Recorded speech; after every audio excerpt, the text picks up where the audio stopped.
ಎಲ್ಲರಿಗೂ ಯೂಟ್ಯೂಬ್ ಚಾನಲ್ಗೆ ಸ್ವಾಗತ. ಈ ಒಂದು ವಿಡಿಯೋದಲ್ಲಿ ನಾವು 8ನೇ ತರಗತಿ ದ್ವಿತೀಯ ಭಾಷೆ ಕನ್ನಡ ಪಾಠ 8 ಎಮ್ಮ ಮನೆಯಂಗಳದಿ ಇದರ ಪ್ರಶ್ನೋತ್ತರಗಳನ್ನು ನೋಡೋಣ.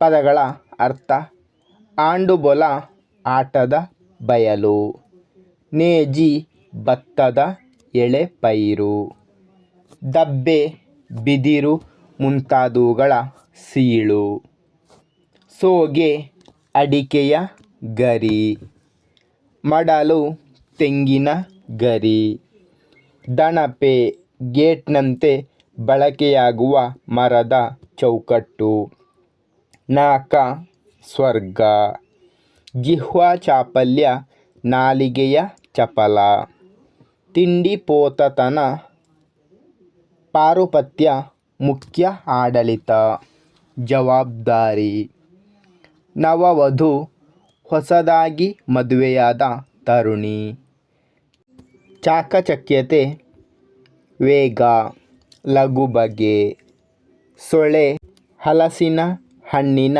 ಒಂದು ಎಸಳು. ಮುಂದಿನ ಭಾಗ: ಈ ಪ್ರಶ್ನೆಗಳಿಗೆ ಒಂದು ವಾಕ್ಯದಲ್ಲಿ ಉತ್ತರಿಸಿರಿ. ಮೊದಲನೇ ಪ್ರಶ್ನೆ: ಅಜ್ಜಿ ಬೈದಾಗ ಹುಡುಗರು ಖುಷಿಯಾಗುತ್ತಿದ್ದು ಯಾಕೆ?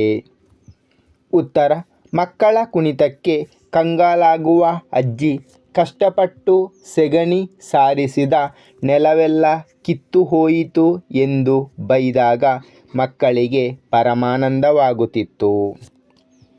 ಎರಡನೇ ಪ್ರಶ್ನೆ: ಮಳೆ ಬರುವಾಗ ಹಳ್ಳಿಯವರು ಏನು ಮಾಡುತ್ತಾರೆ?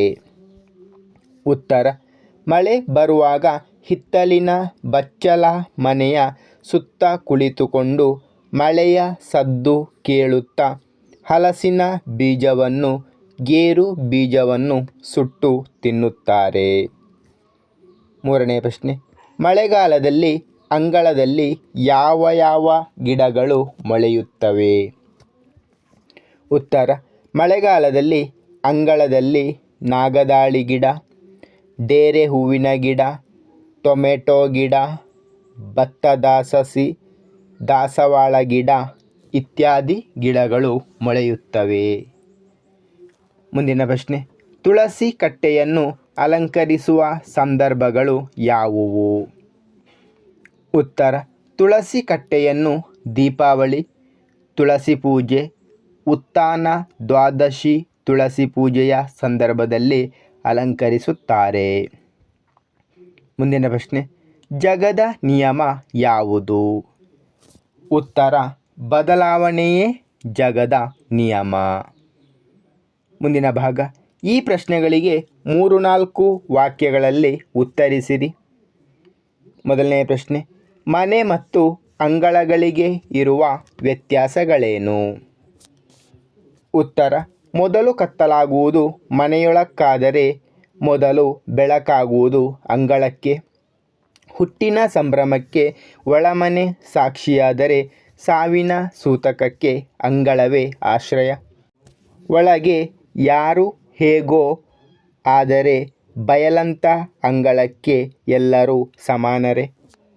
ಆಳು ಅರಸನು ಜೊತೆಗೆ ನಿಂತು ಮಾತನಾಡಲು ಅಂಗಳದಲ್ಲಿ ಮಾತ್ರ ಸಾಧ್ಯ. ಮನೆಯೇ ಮೊದಲ ಪಾಠಶಾಲೆಯಾದರೆ ಅಂಗಳವೇ ಮೊದಲ ಮೈದಾನವಾಗಿದೆ. ಹೀಗೆ ಮನೆ ಮತ್ತು ಅಂಗಳದ ವ್ಯತ್ಯಾಸವನ್ನು ಕಾಣಬಹುದು. ಮುಂದಿನ ಪ್ರಶ್ನೆ: ಅಂಗಳದಲ್ಲಿ ಮಕ್ಕಳು ಹೇಗೆ ನಲಿದಾಡುತ್ತಾರೆ? ಉತ್ತರ: ಬೇಸಿಗೆಯಲ್ಲಿ ಅಜ್ಜನ ಮನೆಯ ಅಂಗಳವೇ ಎಲ್ಲ ಆಟಗಳಿಗೂ ಹೆಡ್ ಆಫೀಸ್. ಕಣ್ಣ ಮುಚ್ಚಾಲೆಯಿಂದ ತೊಡಗಿ ಕಂಬದಾಟದವರೆಗೂ ಅಂಗಳವೇ ಆಡಂಬೋಲ. ಕಂಬಗಳ ಒರಟೆಲ್ಲ ಕೈಗಂಟುಕೊಳ್ಳುವಷ್ಟು ಅಲ್ಲೇ ಆಟವಾಡುತ್ತಿದ್ದರು. ಒಂದು ಆಟ ಮುಗಿದ ಮೇಲೆ ಇನ್ನೊಂದು ಆಟ, ಮತ್ತೆ ಕುಣಿದಾಟ, ಚಪ್ಪರದೇಣಿಯೇ ಸಿಂಹಾಸನ, ಸೆಗಣಿ ಸಾರಿಸಿದ ನೆಲವೇ ವೇದಿಕೆ, ಅಡಕೆಯ ದಬ್ಬೆಯೇ ಶಿವಧನಸ್ಸು, ವಜ್ರಾಯುಧ ಶಿವಾಜಿಯ ಕತ್ತಿ ಹೀಗೆ ಆಡುತ್ತಿದ್ದರು. ಮುಂದಿನ ಪ್ರಶ್ನೆ: ಮಲೆನಾಡಿನಲ್ಲಿ ನಡೆಯುವ ಮದುವೆಗಳಿಗೂ ಅಂಗಳಕ್ಕೂ ಏನು ಸಂಬಂಧ? ಉತ್ತರ: ಮಲೆನಾಡಿನಲ್ಲಿ ಬಹಳ ಮದುವೆಗಳ ಮಂಟಪಗಳಿಗೆ ಅಂಗಳವೇ ಆಶ್ರಯದಾತ. ಮದುವೆಯ ಸಮಸ್ತ ತಯಾರಿಗೂ ಅಂಗಳವೇ ಗತಿ. ಪಕ್ಕದ ಮನೆ ಅಂಗಳದಲ್ಲಿ ಬಾಳೆ ಎಲೆಗಳನ್ನು ಸ್ವಚ್ಛ ಮಾಡಿ ತರಕಾರಿ ಕೊಚ್ಚಿದರೆ, ಮತ್ತೊಂದು ಮನೆ ಅಂಗಳದಲ್ಲಿ ಊಟದ ತಯಾರಿ, ಇನ್ನೊಬ್ಬರ ಹಿತ್ತಲಲ್ಲಿ ಅಡಿಗೆ. ಗೃಹ ಪ್ರವೇಶವೆಂಬ ಗಂಡನ ಮನೆಯ ಸಂಭ್ರಮಕ್ಕೆ ಮತ್ತೆ ಅಂಗಳವೇ ಸಾಕ್ಷಿ. ಹೆಣ್ಣಿನ ಹೊಸ ಬದುಕು ಆರಂಭವಾಗುವುದು ಇಲ್ಲಿ. ಹೊಸ ಊರು, ಹೊಸ ಜಾಗ, ಹೊಸ ಮಂದಿಯ ಮಧ್ಯೆ ಪ್ರಾಯಶಃ ಅಂಗಳ ಮಾತ್ರ ಹಳೆಯದು ಎನಿಸುವುದೋ ಏನೋ. ಮಾರನೇ ದಿನ ಚಳಿ ಬೆಳಗಲ್ಲಿ ಅಂಗಳದಲ್ಲಿ ರಂಗೋಲಿಯ ಚಿತ್ರಗಳನ್ನು ಬಿಡಿಸುತ್ತಾ ನವವಧು ತಾನೇ ಚಿತ್ರವಾಗುವ ಸೋಜಿಗ ನಡೆಯುತ್ತದೆ ಇದೇ ಅಂಗಳದಲ್ಲಿ. ಮುಂದಿನ ಪ್ರಶ್ನೆ: ಅಡಿಕೆ ಸುಳಿಯುವ ಸಮಯದಲ್ಲಿ ಅಂಗಳ ಹೇಗಿರುತ್ತದೆ? ಉತ್ತರ: ಅಡಿಕೆ ಕೊಯ್ಲಿನ ಸಮಯದಲ್ಲಿ ಮಲೆನಾಡಿನಲ್ಲಿ ಹಸಿರು ಹಳದಿ ಅಡಿಕೆಗಳ ರಾಶಿ ರಾಶಿ ಗೊಂಚಲು ಅಂಗಳವನ್ನು ತುಂಬಿಕೊಳ್ಳುವ ಪರಿಯೇ ಚಂದ. ಊರ ಮಂದಿಯೆಲ್ಲ ಒಂದಾಗಿ ಹಗಲು ಇರುಳೆನ್ನದೆ ಆ ಅಡಿಕೆಗಳನ್ನು ಸುಳಿಯುವ ಸಂಭ್ರಮಕ್ಕೆ ಸಾಟಿಯೇ ಇಲ್ಲ. ಅಂಗಳದ ಆಚೆಗೆ ಅದೇನೇ ಆಗಿದ್ದರೂ ಒಳಗೆ ಬಂದು ಕೂತ ಮೇಲೆ ಎಲ್ಲರೂ ಒಂದೇ. ಇಲ್ಲಿ ವಿದೇಶಿ ಸಾಫ್ಟ್ವೇರ್ ಕಂಪನಿಯಲ್ಲಿ ಕೆಲಸ ಮಾಡುತ್ತಿರುವ ವಾರಾಂತ್ಯದಲ್ಲಿ ಊರಿಗೆ ಬಂದ ಮಗನು ಆಳು ಮಗನು ಒಟ್ಟಿಗೆ ಸುಳಿಯುತ್ತಾರೆ. ಜಗದ ಸುದ್ದಿಗಳನ್ನೆಲ್ಲ ಹೇಳುತ್ತಾ ಏನೇನೋ ಹರಟೆ ಹೊಡೆಯುತ್ತಾ ಇದ್ದರೂ ಕೈಗಳು ಮಾತ್ರ ಯಾಂತ್ರಿಕವಾಗಿ ರಾಶಿಯಿಂದ ಅಡಿಕೆ ಹೆಕ್ಕಿ ಸುಳಿದು ಡಬ್ಬ ತುಂಬಿಸುವ ಚಾಕಚಕ್ಯತೆಯನ್ನು ನೋಡಲಿಕ್ಕೆ ಎರಡು ಕಣ್ಣುಗಳು ಸಾಲದು ಎಂದು ಲೇಖಕರು ಹೇಳಿದ್ದಾರೆ. ಮುಂದಿನ ಭಾಗ: ಕೆಳಗಿನ ಪ್ರಶ್ನೆಗಳಿಗೆ 7-8 ವಾಕ್ಯಗಳಲ್ಲಿ ಉತ್ತರಿಸಿ. ಮೊದಲನೆಯ ಪ್ರಶ್ನೆ: ಅಂಗಳವೆಂಬುದು ಲೇಖಕರ ಬಾಲ್ಯದ ನೆನಪುಗಳೊಂದಿಗೆ ಹೇಗೆ ಬೆಸೆದುಕೊಂಡಿದೆ? ಉತ್ತರ: ಅಂಗಳ ಅನ್ನುವ ಪುಟ್ಟ ಜಾಗ ವೈವಿಧ್ಯಮಯ ವಿಷಯಗಳ ಆಶ್ರಯದಾಣ. ಮನೆಗೂ ಹೊರಪ್ರಪಂಚಕ್ಕೂ ಇರುವ ಸುಂದರ ಕೊಂಡಿ ಅಂಗಳ. ಮನೆಯೆಂಬ ಆಶ್ರಯದಿಂದ ಜಗತ್ತೆಂಬ ಜಾಲಕ್ಕೆ ಕಾಲಿಡಬೇಕಾದರೆ ಮೊದಲು ಮೀರಬೇಕಾದದ್ದು ಅಂಗಳವನ್ನೇ. ಒಳಗೆ ಕಾಲಿಡುವವನಿಗೆ ಎಲ್ಲ ಕೊಳೆಯನ್ನು ಕೊಡವಿ ಸಾಗಲು, ಹೊರಗೆ ನಡೆಯುವವನಿಗೆ ಎಲ್ಲ ಸರಿಯಾಗಿದೆ ಎಂದು ನೋಡಿಕೊಳ್ಳಲು ಅಂಗಳವೇ ಜಾಗ. ಬಾಲ್ಯದಲ್ಲಿ ಲೇಖಕರಿಗೆ ಅಜ್ಜನ ಮನೆಯಲ್ಲಿ ಸಕಲ ಆಟಗಳಿಗೂ ಅಂಗಳವೇ ಹೆಡ್ ಆಫೀಸ್. ಕಣ್ಣಮುಚ್ಚಾಲೆ ಆಟದಿಂದ ಕಂಬದಾಟದವರೆಗೂ ಅಂಗಳವೇ ಆಡಂಬೊಲ. ಕಂಬದಾಟ ಆಡಿ ಆಡಿ ಕೈಗಳೆಲ್ಲವೂ ಒರಟಾಗಿ ಹೋಗುತ್ತಿದ್ದವು. ಒಂದಾಟ ಮುಗಿದ ಮೇಲೆ ಮತ್ತೊಂದು ಆಟ, ನಿಂತಾಟವಾದ ಮೇಲೆ ಕುಣಿದಾಟ. ಚಪ್ಪರದೇಣಿಯೇ ಸಿಂಹಾಸನ, ಸೆಗಣಿ ಸಾರಿಸಿದ ನೆಲವೇ ವೇದಿಕೆ. ಅಡಿಕೆಯ ದಬ್ಬೆಯೇ ಶಿವಧನಸ್ಸು, ವಜ್ರಾಯುಧ ಶಿವಾಜಿಯ ಕತ್ತಿ. ಅವರ ಕುಣಿತಕ್ಕೆ ಕಂಗಾಲಾದ ಅಜ್ಜಿ ಕಷ್ಟಪಟ್ಟು ಸೆಗಣಿ ಸಾರಿಸಿದ ನೆಲವೆಲ್ಲ ಕಿತ್ತು ಹೋಯಿತು ಎಂದು ಬೈದರೆ ಅವರಿಗೆ ಪರಮಾನಂದವಾಗುತ್ತಿತ್ತು. ಏಕೆಂದರೆ ಮಾರನೇ ದಿನ ಸಗಣಿ ಸಾರಿಸುವ ಕೆಲಸ ಎಲ್ಲ ಆಟಗಳಿಗೂ ಮಿಗಿಲು. ಕೊಟ್ಟಿಗೆಯಿಂದ ಸೆಗಣಿ ಬಾಚಿ ತಂದು ಅದನ್ನು ಬಕೆಟಿನಲ್ಲಿ ಕಲಸಿ ಅದಕ್ಕೆ ಹಳೆಯ ಬ್ಯಾಟರಿ ಸೆಲ್ಲು ಗುದ್ದಿ ಒಳಗಿನ ಪುಡಿಯ ತುಂಬಿ ಅಂಗಳದ ತುಂಬ ಸಗಣಿ ನೀರು ಚೆಲ್ಲಿ ಗುಡಿಸುವ ಮಜವೇ ಬೇರೆ ಎಂದಿದ್ದಾರೆ ಲೇಖಕರು. ಮುಂದಿನ ಪ್ರಶ್ನೆ: ಮಳೆಗಾಲದ ಅಂಗಳದ ಚಿತ್ರಣ ಹೇಗಿರುತ್ತದೆ? ಉತ್ತರ: ಮಳೆಗಾಲದ ಮೋಡಗಳು ದಟ್ಟೈಸಿಕೊಳ್ಳುವ ಮೊದಲು ಎಲ್ಲವನ್ನೂ ಕಳಚಿಕೊಂಡು ಆಗಸಕ್ಕೆ ನೇರ ಮಾಡಿಕೊಳ್ಳಬೇಕಾದ್ದು ಅಂಗಳದ ಕರ್ತವ್ಯ. ಮಲೆನಾಡಿನಲ್ಲಾದರೆ ಅಡಿಕೆ ಸೋಗೆಗಳು, ಕರಾವಳಿಯಲ್ಲಿ ತೆಂಗಿನ ಮಡಲುಗಳು ಮತ್ತು ಕೊಟ್ಟಿಗೆ ಅಟ್ಟ ಸೇರಿದರೆ ಕಂಬಗಳು ಮಾತ್ರ ಮಳೆಯ ಹೊಡೆತಕ್ಕೆ ಸಿದ್ಧವಾಗಿ ನಿಲ್ಲುತ್ತವೆ. ಅಡಿಕೆ ಮರವನ್ನು ಸೀಳಿ ಮಾಡಿದ ಟೆಂಪರವರಿ ಕಾಲುಹಾದಿ ದಪನೆಯಿಂದ ಮನೆಯವರೆಗೂ, ಹೊರಲೋಕದಿಂದ ಒಳನಾಕಕ್ಕೆ ಮಳೆ ನೀರು ಹಂಚಿನಿಂದ ಬಿದ್ದು ನೆಲ ಹಾಳಾಗಬಾರದೆಂದು ಕೆಳಗೆ ಮುಚ್ಚಿಕೊಂಡಿರುವ ಸೊಪ್ಪು ಸೋಗೆಗಳು. ಬಚ್ಚಲ ಸುತ್ತ ಕೂತು ಮಳೆಯ ಸದ್ದು ಕೇಳುತ್ತಾ ಹಲಸಿನ ಬೀಜವನ್ನು ಗೇರು ಬೀಜವನ್ನು ಸುಟ್ಟುಕೊಂಡು ತಿನ್ನುತ್ತಾ ಕೂರುತ್ತಾರೆ. ಆಗ ಅಂಗಳ ಅನಾಥ ಎಂದಿದ್ದಾರೆ ಲೇಖಕರು.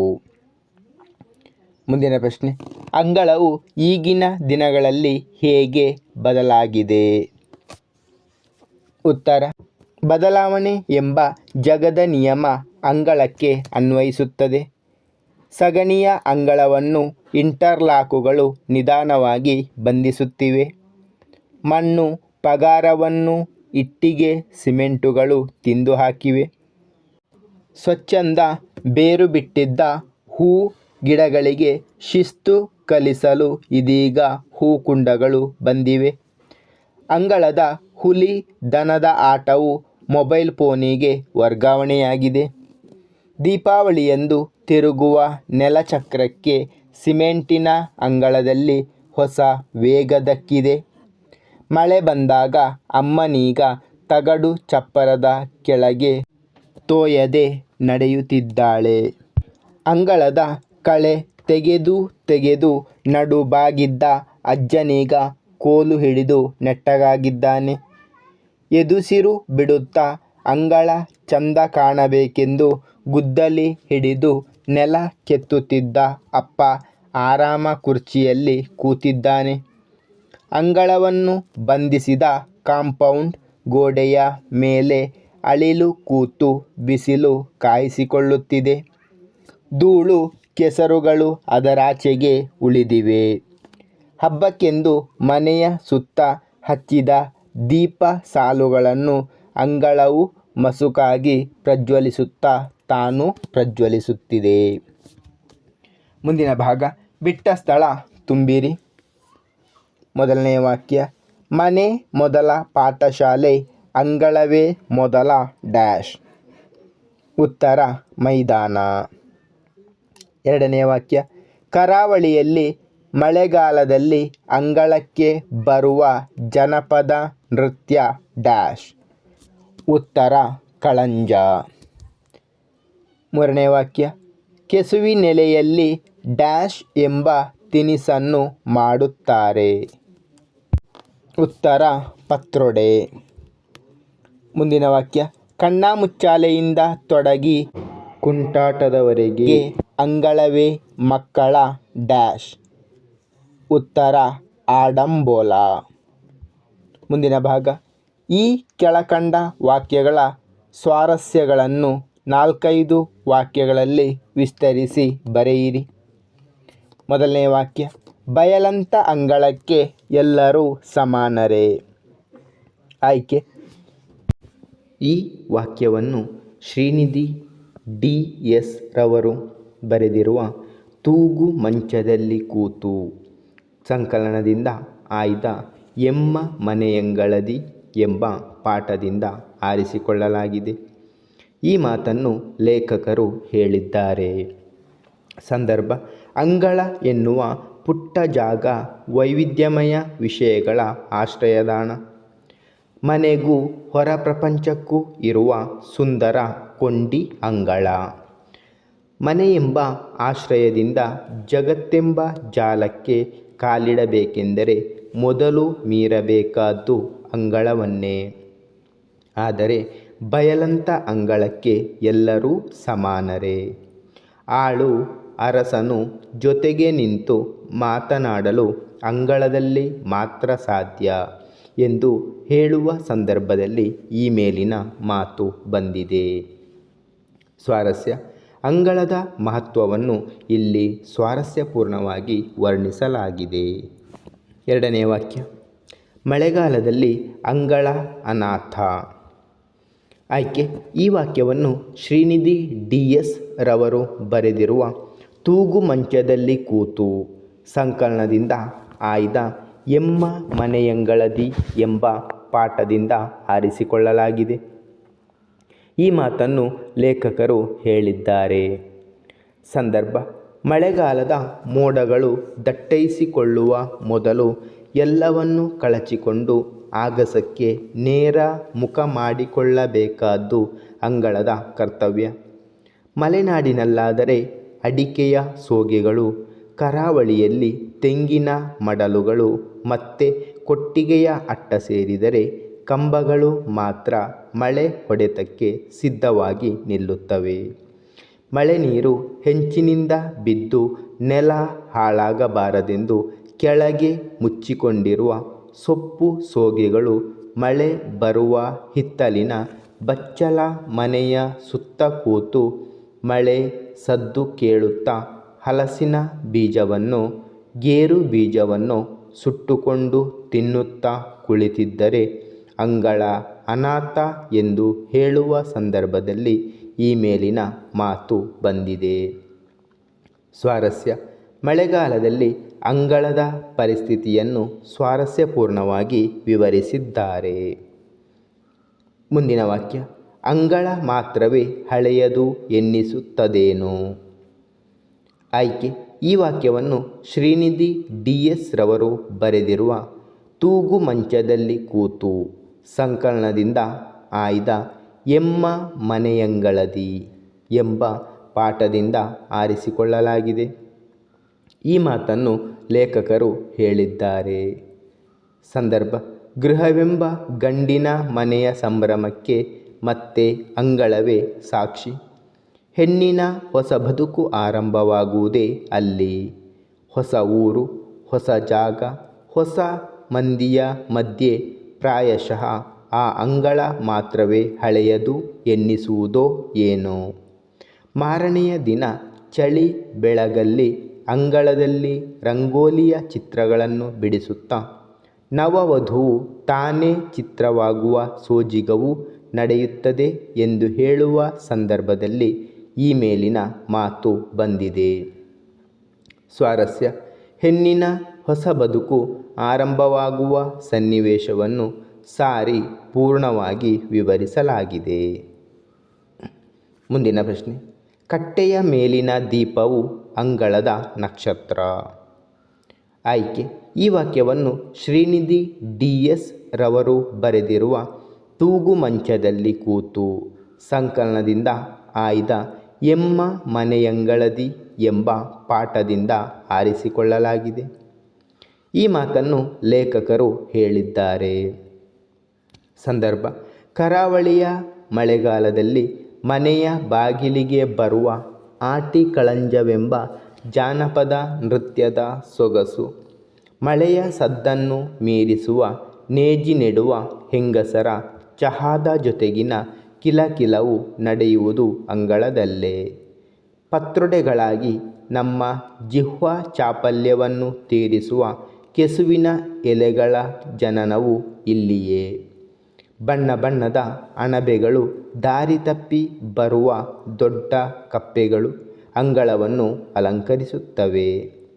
ಇನ್ನು ಮುತ್ತೈದೆಯ ಹಣೆಗೆ ತಿಲಕ ಇಟ್ಟಂತೆ ಅಂಗಳಕ್ಕೆ ತುಳಸಿ ಕಟ್ಟೆ. ರಾತ್ರಿ ಆ ಕಟ್ಟೆಯಲ್ಲಿ ಮಿನುಗುವ ಪುಟ್ಟ ದೀಪವು ಅಂಗಳದ ನಕ್ಷತ್ರ ಎಂದು ಹೇಳುವ ಸಂದರ್ಭದಲ್ಲಿ ಈ ಮೇಲಿನ ಮಾತು ಬಂದಿದೆ. ಸ್ವಾರಸ್ಯ: ತುಳಸಿ ಕಟ್ಟೆಯಲ್ಲಿ ಮಿನುಗುವ ದೀಪವನ್ನು ನಕ್ಷತ್ರಕ್ಕೆ ಹೋಲಿಸಿರುವುದು ಸ್ವಾರಸ್ಯಪೂರ್ಣವಾಗಿದೆ. ಮುಂದಿನ ಭಾಗ ಭಾಷಾಭ್ಯಾಸ. ಈ ಕೆಳಗಿನ ವಾಕ್ಯಗಳನ್ನು ಸರಿಯಾದ ಕ್ರಮದಲ್ಲಿ ಬರೆಯಿರಿ. ಮದುವೆಗಳ ಅಂಗಳವೇ ಮಂಟಪಗಳಿಗೆ ಮಲೆನಾಡಿನಲ್ಲಿ ಆಶ್ರಯದಾತ ಬಹಳ.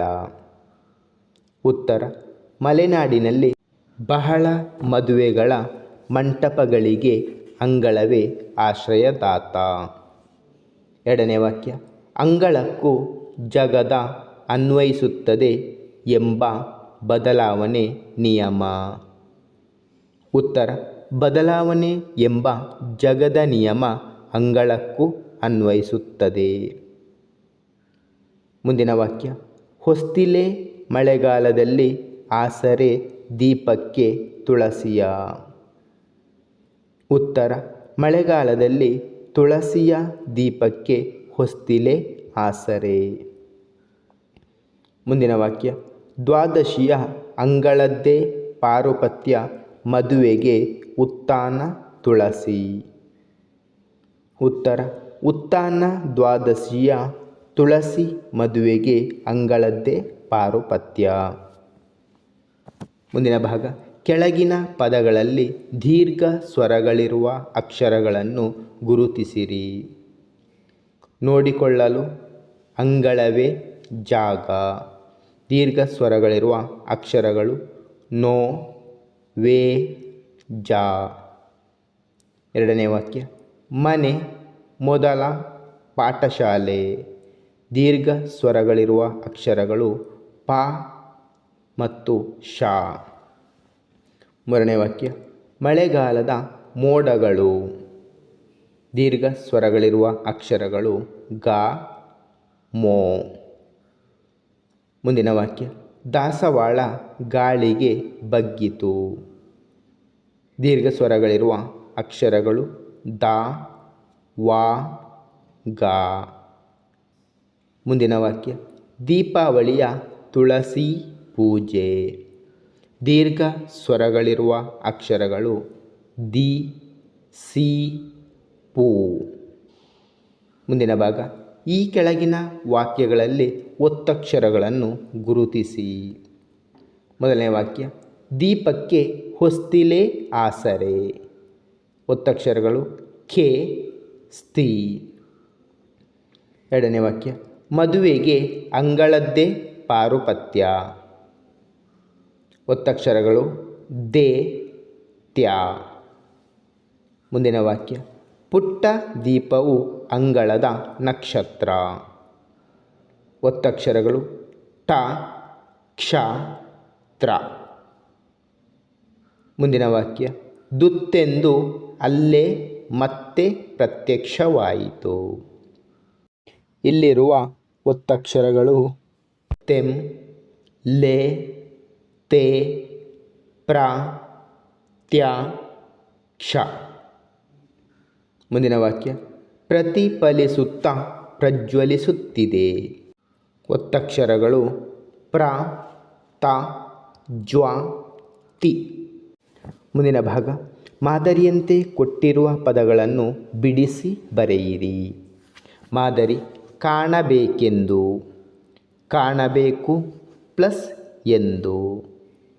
ಮನೆಯೊಳಕ್ಕಾದರೆ, ಮನೆಯೊಳಕ್ಕೆ ಪ್ಲಸ್ ಆದರೆ. ಕೈಗಂಟಿಕೊಳ್ಳುವಷ್ಟು, ಕೈಗೆ ಪ್ಲಸ್ ಅಂಟಿಕೊಳ್ಳುವಷ್ಟು. ಪರಮಾನಂದ, ಪರಮ ಪ್ಲಸ್ ಆನಂದ. ಮಲೆನಾಡಿನಲ್ಲಾದರೆ, ಮಲೆನಾಡಿನಲ್ಲಿ ಪ್ಲಸ್ ಆದರೆ. ಮುಂದಿನ ಭಾಗ, ಈ ಕೆಳಗಿನ ವಾಕ್ಯಗಳನ್ನು ವಿವರಿಸಿ ಬರೆಯಿರಿ. ಮೊದಲನೇ ವಾಕ್ಯ, ಸಾವಿನ ಸೂತಕಕ್ಕೆ ಅಂಗಳವೇ ಆಶ್ರಯ. ಆಯ್ಕೆ, ಎಮ್ಮ ಮನೆಯಂಗಳದಿ ಎಂಬ ಪಾಠದಲ್ಲಿ ಲೇಖಕರು ಅಂಗಳದ ಮಹತ್ವವನ್ನು ತಿಳಿಸುತ್ತಾ ಮನೆಯ ಒಳಗಡೆ ಪ್ರಾಮುಖ್ಯತೆ ಇರುವಷ್ಟೇ ಮನೆಯ ಹೊರಗಡೆ ಇರುವ ಅಂಗಳವು ಶ್ರೇಷ್ಠವಾಗಿದೆ. ಮನೆಯ ಅಂಗಳದ ಶ್ರೇಷ್ಠತೆಯನ್ನು ತಿಳಿಸುತ್ತಾ ಹುಟ್ಟಿನ ಸಂಭ್ರಮಕ್ಕೆ ಒಳ ಮನೆಯಾದರೆ ಸಾವಿನ ಸೂತಕಕ್ಕೆ ಅಂಗಳವೇ ಆಶ್ರಯ ಎಂದು ಲೇಖಕರು ಹೇಳಿದ್ದಾರೆ. ಎರಡನೇ ವಾಕ್ಯ, ಅಡಕೆಯ ದಬ್ಬೆಯೇ ಶಿವಧನಸ್ಸು. ಅಂಗಳದಲ್ಲಿ ಆಡುವ ಆಟಗಳ ಮಹತ್ವವನ್ನು ತಿಳಿಸುತ್ತಾ ಹಲವಾರು ಬಗೆಯ ಕಾಸಿಲ್ಲದ ಆಟಗಳು ಅಂದು ವಿಶೇಷವಾಗಿತ್ತು. ಮನಸ್ಸಿಗೆ ಮುದ ನೀಡುತ್ತಿತ್ತು.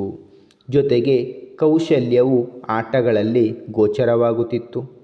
ಅಡಿಕೆಯ ದಬ್ಬೆಯನ್ನೇ ಶಿವಧನಸ್ಸು ಮಾಡಿಕೊಂಡು ಹಲವಾರು ಆಟಗಳನ್ನು ಆಡುತ್ತಿದ್ದ ಬಗೆ ಇಲ್ಲಿ ತಿಳಿದುಬರುತ್ತದೆ ಎಂದು ಲೇಖಕರು ಹೇಳಿದ್ದಾರೆ. ಮುಂದಿನ ಪ್ರಶ್ನೆ, ಅಂಗಳವೇ ಮೊದಲ ಮೈದಾನ. ಸಣ್ಣಪುಟ್ಟ ಮನೆಗಳನ್ನು ಹೊಂದಿರುವ ಇಂದಿನ ದಿನಗಳಲ್ಲಿ ಮಕ್ಕಳಿಗೆ ಆಟದ ಮಹತ್ವವನ್ನು ತಿಳಿಸುತ್ತಾ ಆಳು ಮತ್ತು ಅರಸನು ಒಟ್ಟಿಗೆ ನಿಂತು ಮಾತನಾಡಲು ಅಂಗಳದಲ್ಲಿ ಮಾತ್ರ ಸಾಧ್ಯ. ಮನೆ ಮೊದಲ ಪಾಠಶಾಲೆಯಾದರೆ ಅಂಗಳವೇ ಮೊದಲ ಮೈದಾನ. ಪಾಠದಷ್ಟೇ ಆಟವೂ ಮುಖ್ಯ ಎಂಬುದನ್ನು ಲೇಖಕರು ತಿಳಿಸಿದ್ದಾರೆ. ಮುಂದಿನ ವಾಕ್ಯ, ಮಲೆನಾಡಿನ ಮದುವೆಗಳಿಗೆ ಅಂಗಳವೇ ಆಶ್ರಯದಾತ. ಇಂದು ವಿವಾಹ ಮಂಟಪಗಳಿಗೆ ಅದ್ಧೂರಿಯಾಗಿ ಮತ್ತು ಅನಾವಶ್ಯಕವಾಗಿ ಖರ್ಚು ಮಾಡುತ್ತಾರೆ. ಆದರೆ ಮಲೆನಾಡಿನ ಬಹಳ ಮದುವೆ ಮಂಟಪಗಳಿಗೆ ಅಂಗಳವೇ ಆಶ್ರಯ. ಸಮಸ್ತ ವ್ಯವಸ್ಥೆಗೂ ಅಂಗಳವೇ ವಿಶೇಷವಾಗಿತ್ತು. ಯಾವುದೇ ಖರ್ಚು ವೆಚ್ಚವಿಲ್ಲದೆ ಎಲ್ಲರೂ ಒಗ್ಗೂಡಿ ಸರಳ ರೀತಿಯಲ್ಲಿ ವಿವಾಹ ಮಾಡುತ್ತಿದ್ದರು ಎಂಬುದಾಗಿ ಲೇಖಕರು ಹೇಳಿದ್ದಾರೆ. ಧನ್ಯವಾದಗಳು. ಇಷ್ಟವಾದರೆ ಲೈಕ್ ಮಾಡಿ, ಶೇರ್ ಮಾಡಿ. ಹೆಚ್ಚಿನ ವಿಡಿಯೋಗಳಿಗಾಗಿ ಚಾನಲನ್ನು ಉಚಿತವಾಗಿ ಸಬ್ಸ್ಕ್ರೈಬ್ ಮಾಡಿ.